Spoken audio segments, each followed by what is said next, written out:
Dans la vidéo précédente, si vous vous souvenez, on a entré les informations de notre société. Alors, je le rappelle une fois de plus, mais toutes les informations que j'ai entrées sont fictives.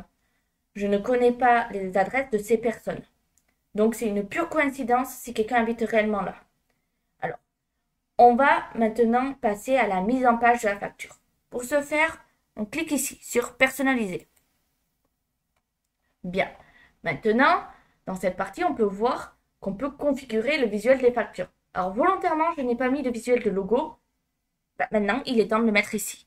Pour ce faire, je clique sur Your Logo et je choisis mon logo. Parfait. Donc, le rendu est immédiat, comme on peut le voir à droite, sur la partie de facture. Parfait. Alors, me concernant, je vous conseille de choisir du PNG pour une meilleure adaptabilité. Mais si vous n'avez pas, dites-vous que ce n'est pas grave et utilisez ce que vous avez en votre possession. Maintenant, vous avez également la possibilité de changer légèrement la disposition des éléments en modifiant l'apparence de votre facture. Donc, on peut voir le changement en cliquant sur les éléments, comme ceci. Alors, que vous choisissiez l'un ou plutôt l'autre, ça n'a aucune conséquence. Prenez l'apparence qui vous plaît le plus. Le résultat est immédiat sur l'exemple de facture à droite. Bien, comme vous pouvez le voir, Odoo va trouver les couleurs les plus présentes sur le logo pour les mettre sur la facture.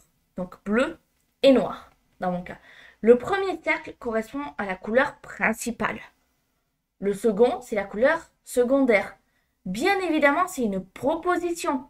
Et on peut changer la couleur en cliquant sur le cercle. Supposons que moi, le bleu, ça ne me plaise pas et que je veux du vert. Je peux partir sur du vert. Comme ceci. Bien. On peut également l'indiquer via le RGB ou en déplaçant le curseur, notre couleur. Là, j'ai déplacé le curseur pour vous montrer. Donc, mais je peux ici mettre le RGB, tout simplement. Là aussi, donc comme on peut le voir, le résultat est immédiat. On va passer à la police, aux fontes. On peut choisir celle qui nous plaît. Mémoriser que ce choix va être présent sur tous les devis et factures. Donc si je clique, je peux partir sur du Railway ou sur ceci. Vous voyez, ça change au fur et à mesure. Donc je vais rester là-dessus. Parfait.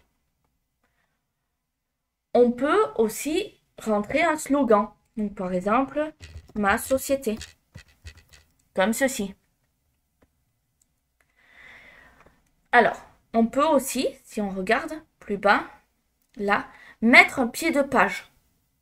Donc pour l'instant, il y a l'email, mais si je veux, je peux rentrer le numéro de tiré, je peux rentrer l'IBAN pour que les personnes payent ma facture. Je peux rentrer aussi l'article obligatoire pour les auto-entrepreneurs, bien que me concernant, je le mets dans le logo. Et il ne me reste plus qu'à sauvegarder. Et voilà, Odoo a validé.